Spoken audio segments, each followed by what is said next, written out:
My name is Logan Pierce. I'm not the kind of woman who believes in luck. I believe in construction. Slow, deliberate, sometimes painful construction. The kind where every decision is a brick, every sacrifice is mortar, and every long night is part of a structure no one sees until it's finished. I built my life from nothing, not metaphorically, literally. I started in a mailroom, sorting envelopes for people who didn't know my name. 5 years later, I was a senior analyst signing off on reports those same people depended on. I didn't get there by being talented. I got there by being relentless. Rice and eggs for dinner, no vacations, no distractions. Every dollar saved, every hour accounted for. Because I had a plan. And for a while, I thought Ethan Cole was part of it. That was my first mistake. Ethan had this easy way about him, a smile that made things feel lighter, simpler. When we first met, it felt like balance. I was structure. He was spontaneity. I thought we were building something together. Now I understand. He was just living inside what I was building. For 3 years, I carried the weight, not because he asked me to, because I believed in us. The apartment? Mine. Downtown. 2 bedrooms. Floor-to-ceiling windows.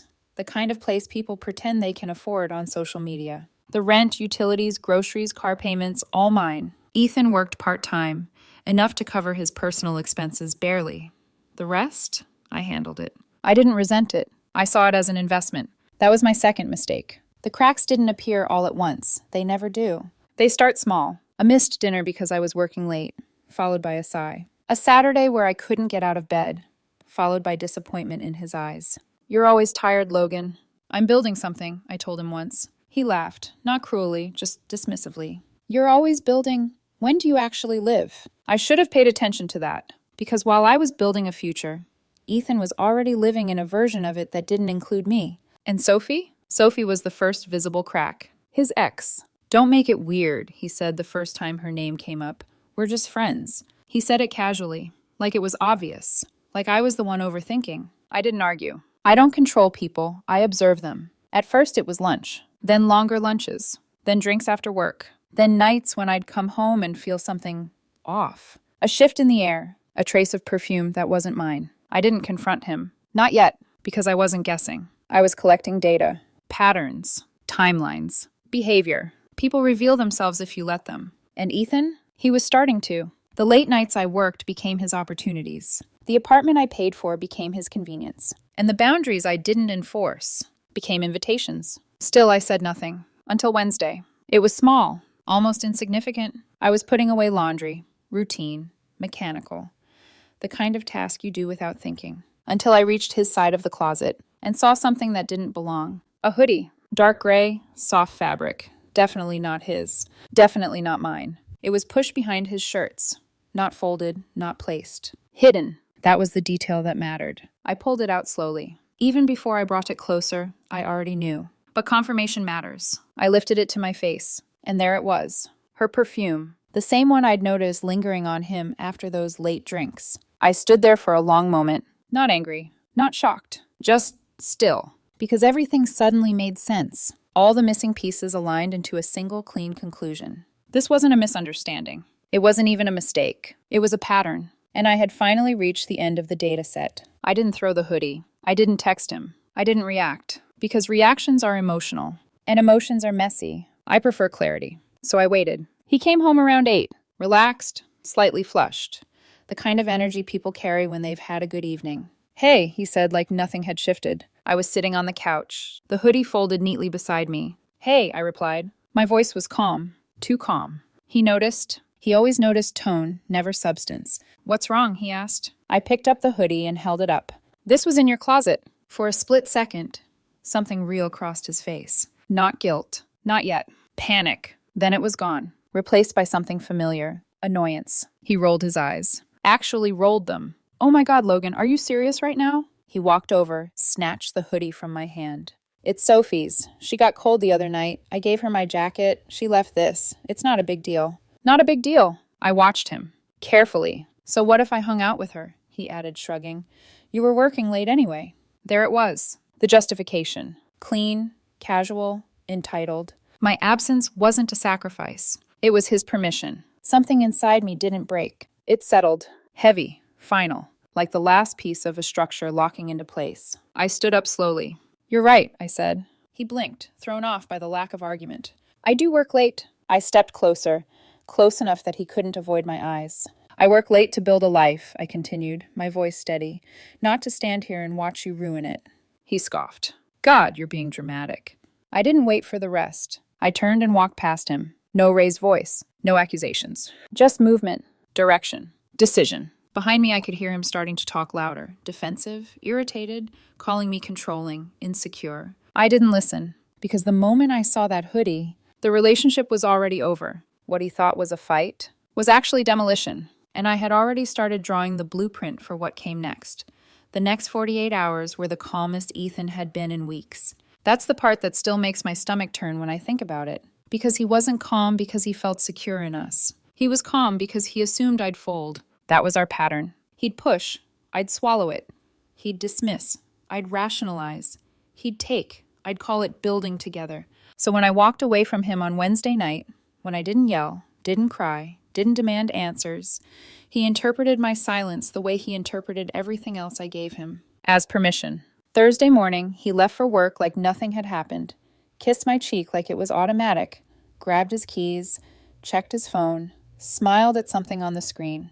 Probably her. I watched from the kitchen without a single word, not because I didn't have any, because I was already somewhere else mentally, in the part of my brain that solves problems instead of feeling them. In my line of work, when a project is failing, you don't fix it with hope. You assess the damage. You cut losses. You salvage what's worth keeping. And you get out before the collapse takes you with it. The biggest chain tying me to Ethan wasn't love. It wasn't even history. It was the apartment. Our beautiful 2-bedroom with the windows and the view and the expensive rent Ethan loved posting in the background of his selfies. That lease was in my name. Only mine. Because I had the credit score. I had the income. I had the stability. He was listed as an occupant. A name on a form. Nothing more. And that, without him knowing it, was leverage. At 9:07 a.m., I called the property management office. Brenda answered on the second ring. Brenda was the type of woman who didn't waste time on politeness.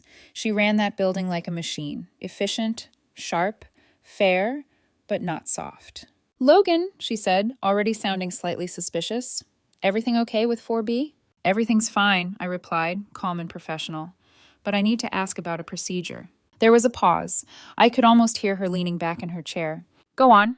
"My domestic partner and I are separating," I said, like I was reporting a change in payroll. "I will be vacating the apartment. He wants to stay." Brenda exhaled through her nose like she'd heard this story 100 times. "That's complicated," she said. "He'd have to reapply on his own, and based on the income information we have for him. Logan, I don't think he qualifies." That wasn't a surprise. That was the point. "I understand," I said, "but I have a proposal that removes the risk for your office." Brenda went quiet. I continued, "I will prepay the next 2 months of rent in full. Today. Right now.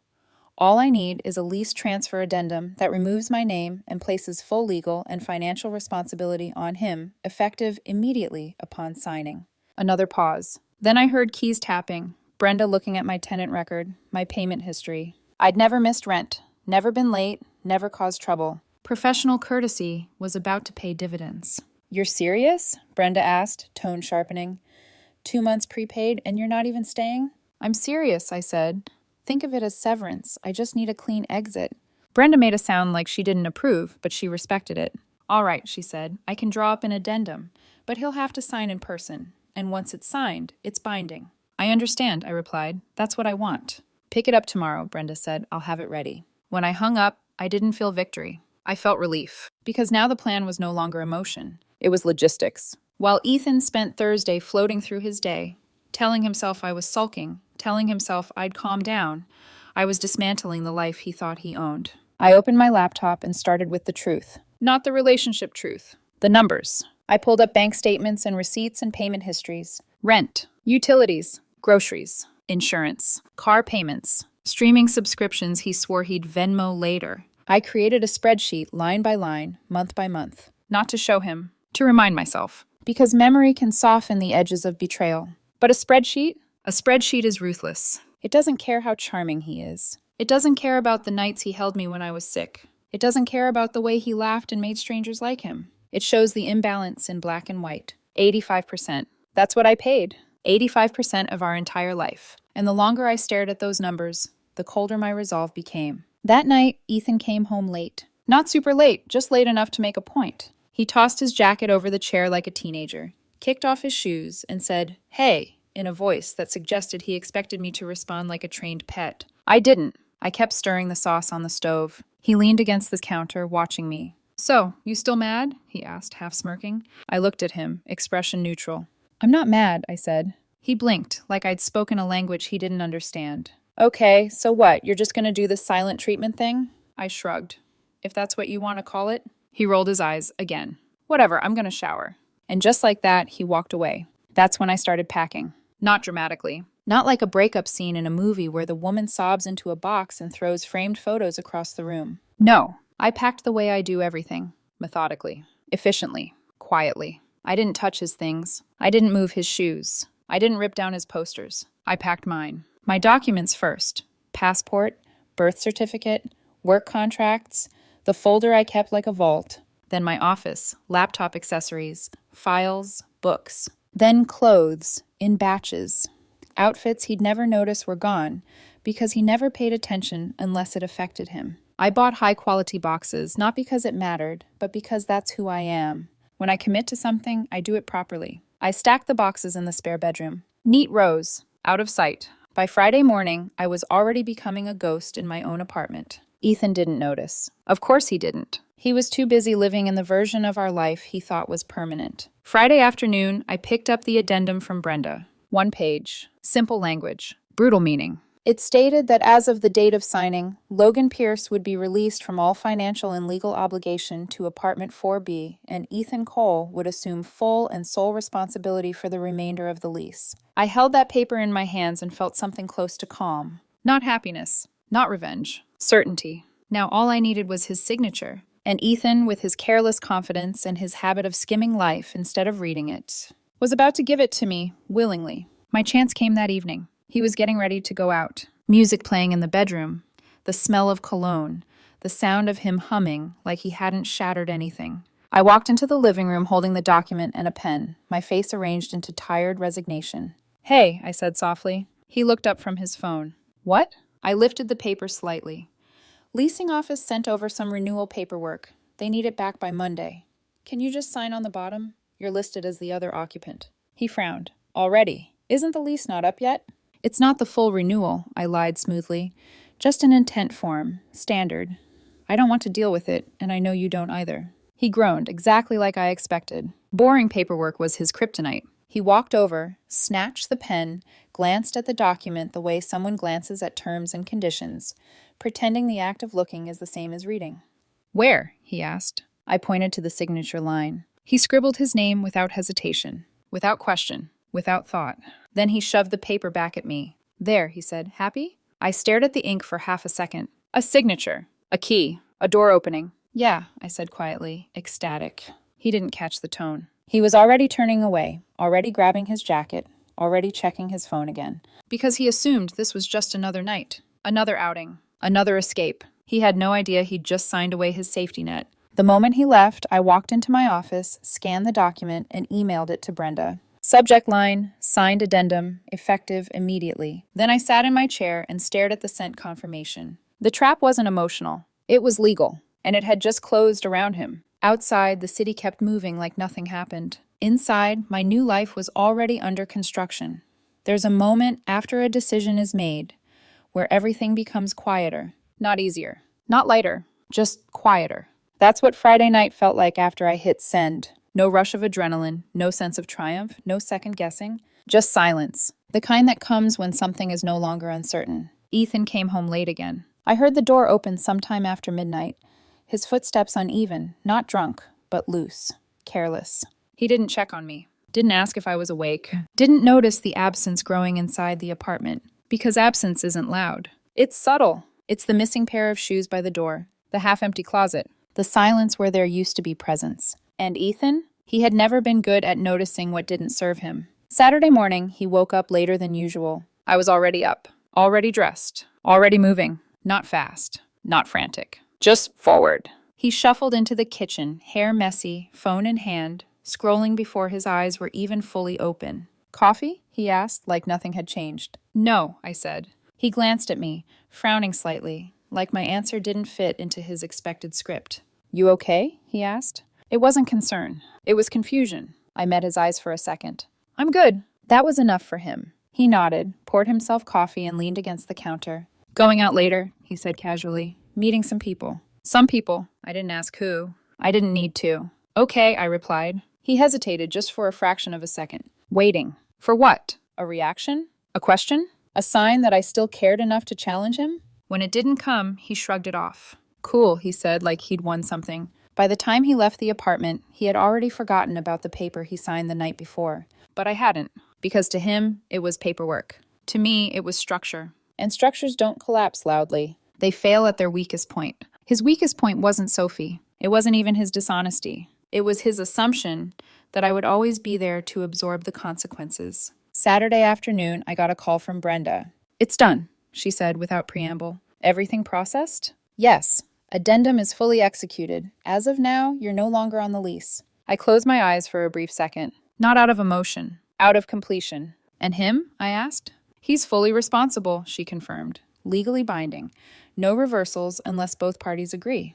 Both parties. I almost smiled. That won't be necessary, I said. Brenda paused, then added, Logan, I don't usually say this, but this was clean. Clean. That's exactly what it was. No drama, no scene, no destruction, just a precise removal. Thank you, Brenda, I said.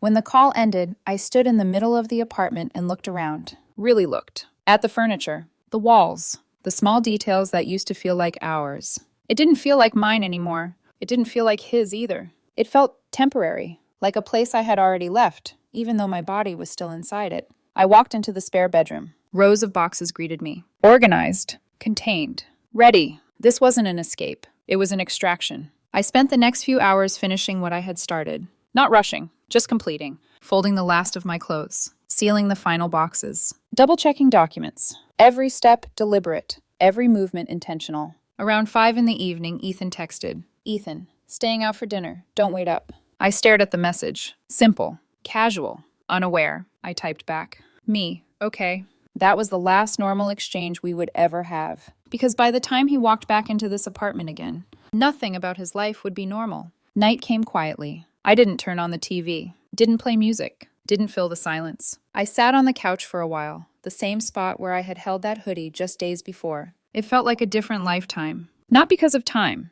but because of clarity. People think endings are loud, explosive, full of shouting and tears. But the real ones, the ones that matter, they're quiet. They happen in the space between words, in the decisions no one sees, in the plans made while the other person thinks everything is still intact. By the time Ethan stumbled in close to midnight again, I was already in bed. Not asleep. Just done. He moved around the apartment, unaware, unchanged. Still living inside something that no longer existed. And I let him. Because the truth is, the moment he signed that paper, the life he thought he had was already over. He just didn't know it yet. And tomorrow, he would. Saturday morning felt precise. Not heavy, not emotional. Precise. Like everything had aligned into a single clean sequence of actions. I woke up early. Earlier than usual. Not because I had to, but because my body was already moving ahead of the day. There was nothing left to decide. Only to execute. Ethan was still asleep when I stepped out of the bedroom. One arm thrown across the mattress. Breathing slow, undisturbed. Peaceful. That's what struck me. How peaceful he looked inside a life he had already lost. I didn't wake him. Didn't need to. By the time he opened his eyes, it wouldn't matter. I moved quietly through the apartment, making coffee out of habit, not desire. The kitchen felt different. Hollow. Like a stage after the actors have already left. At 9:12 a.m., his phone buzzed on the counter. A message lit up the screen. Sophie. Last night was fun. Miss you already. I didn't touch it. Didn't react. Didn't need confirmation anymore. I was past that. Around 10, Ethan finally woke up. He shuffled out, still half asleep, scratching the back of his neck. Morning, he muttered. Morning, I replied. Same word. Different meaning. He poured coffee, checked his phone, smiled slightly. Of course he did. Going out for brunch, he said, glancing at me. I'll be back later. I nodded. Okay. He hesitated for half a second. Waiting again. For what? A question? A challenge? A sign that I still existed inside his decisions? He didn't get it, so he left. And just like that, the apartment became mine for the last time. At noon, the moving truck arrived. Right on schedule. 2 men stepped out, professional, efficient. I had hired them the day before. No delays, no uncertainty. Logan, one of them asked. That's me. They nodded and got to work immediately. No questions, no commentary, just movement. Box after box, carried out of the spare bedroom, through the hallway, into the truck. Each one a piece of my life. Contained, removed. I walked through the apartment slowly as they worked, taking things down. Photos, frames, the small details Ethan had never noticed, but that had once meant something to me. With every item that left, the space shifted. It stopped feeling like a home, started feeling like a place someone had already checked out of. I left everything we had bought together. The couch, the TV, the kitchenware, the bed. Not because I couldn't take it, because I didn't want it. Those things weren't assets. They were weight, and I was done carrying anything that wasn't mine. By 1:07 p.m., the apartment was bare. Not empty, but stripped, like the outline of a life without its substance. The movers loaded the last of the boxes. All set, one of them said. I nodded, stepping outside for the first time that day. The air felt different, lighter. Not because anything had been resolved, but because I was no longer inside it. Then I heard it, a car door slamming. Laughter. Ethan, of course. Timing is everything. I turned slightly as he walked into view, phone still in his hand, mid-conversation. Yeah, I'll call you later, he said, then stopped. His eyes locked onto the truck, then onto me. The laughter disappeared instantly. What is this? He asked slowly. I said nothing. He ended the call without looking away from me and walked closer, confusion turning into something sharper. What is this? He repeated, louder now. What are you doing? I'm moving out, I said. Simple, direct, final. He blinked. Moving out? He echoed. What do you mean moving out? I held his gaze. I mean exactly that. His expression twisted, disbelief fighting with anger. You're seriously doing this? He snapped. Over what? A hoodie? That's what this is about? There it was. Reduction. Minimization. The same pattern. It was never about the hoodie, I said calmly. Then what, Logan? He shot back, throwing his hands up. Because this is insane. I reached into my bag and pulled out a folded document. I handed it to him. Read it. He snatched it from my hand, irritation written all over his face. This better not be some dramatic... He stopped, mid-sentence. His eyes scanned the first line. Then again, slower. His lips moved silently as he read. And for the first time since I had met him, Ethan didn't have anything to say. What is this? He asked finally, his voice lower now, unsteady. Lease transfer, I said. Full responsibility. He looked up at me, eyes wide. No, he said immediately. No, this isn't real. You signed it, I replied. His head shook, faster now. I didn't agree to this. You signed it. You tricked me, he snapped, anger rising to cover the panic. I tilted my head slightly. I gave you a document, I said evenly. You chose not to read it. His breathing changed. Shorter. Faster. That's not what you said it was. And what did you think it was? I interrupted quietly. Something boring? Something unimportant? He didn't answer. Because we both knew the truth. Yes, I continued. That's exactly what you thought. Because that's how you approach everything that requires responsibility. His grip tightened on the paper. This is insane, he said again, but it sounded weaker now, thinner. It's proportional, I corrected. He laughed once, but there was no humor in it. You're ruining everything over nothing. I took a step closer. No, I said softly. I'm correcting something that's been wrong for a long time. He stared at me, really stared this time, like he was finally trying to see something he had ignored for months. For 3 years, I continued, I built a life. I paid for it. I maintained it. I carried it. I gestured toward the apartment behind him. You lived in it. That's not fair, he started. Isn't it? I cut in. Silence. I let it sit between us. Heavy. Unavoidable. Then I stepped back. I work late, I said, my voice steady, to build a life. I paused. Not for effect. For truth. Not to stand there and watch someone else ruin it. His face changed. Not completely, but enough. The certainty cracked, replaced by something else. Fear. Real, undeniable fear. What am I supposed to do? He asked, almost under his breath. And there it was. Not apology. Not regret. Just consequence. I picked up the last box from beside the truck. My responsibility ended when you signed that paper, I said. I walked past him. He didn't move. Didn't stop me. Didn't argue. Because for the first time, he understood. I placed the box inside the truck. Turned back one last time. He was still standing there, holding the paper, staring at it like it might change, like it might undo itself if he looked hard enough. It didn't. Nothing does. I hope you figure it out, I said. And I meant it. Not kindly. Not cruelly. Just honestly. Then I closed the truck door. got in, and left. In the side mirror, I saw him once. Just once. Standing there. Alone. Silent. The apartment behind him. The weight in his hands. No laughter. No eye roll. No dismissal. Just stillness. The kind that comes when reality finally arrives. And doesn't leave. 6 months is enough time for reality to settle in. Not all at once. Not dramatically. But slowly. Like pressure. The kind that builds quietly until something finally gives. I didn't see Ethan again after that day. Not in person. I didn't need to. Because the aftermath had a way of reaching me anyway. Information travels. Through mutual friends. Through fragments of conversations. Through the kind of stories people tell when something goes wrong and they can't quite believe it. The first thing to fall was the illusion. The apartment, his apartment now, was never something he could actually afford.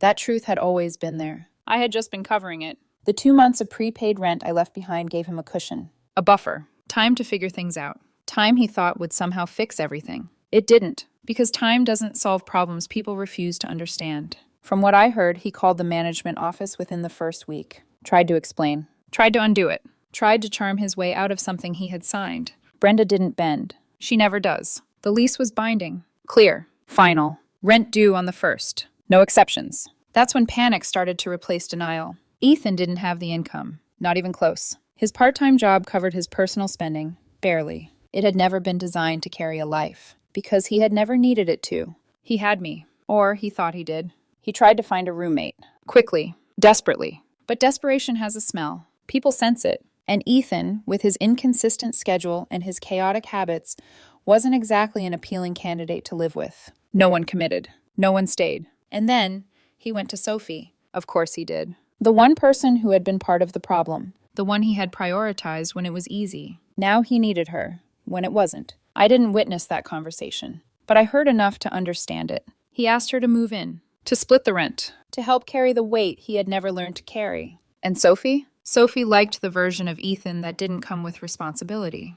The version that showed up for drinks, for late nights, for attention, not for rent payments and legal obligations. She said no, not gently, not kindly, just no. And then she disappeared, blocked him, cut contact, vanished from his life the same way she had entered it. Conveniently, completely. That was the second collapse. The first was financial. The second was personal. Because suddenly, he was alone with something he had never had to face before. Consequence. When the 2 months ran out, reality stopped being theoretical. The rent came due. And this time, there was no one covering it. He missed the first payment. Then the notices started. Formal. Cold. Unemotional. Exactly like the system is designed to be. He tried again. Called. Explained. Promised. It didn't matter. Because systems don't care about intentions. Only obligations. The eviction process began shortly after. I imagine that's when it truly hit him. Not when I left. Not when he signed the paper. But when something official arrived. Something undeniable. A document that didn't argue.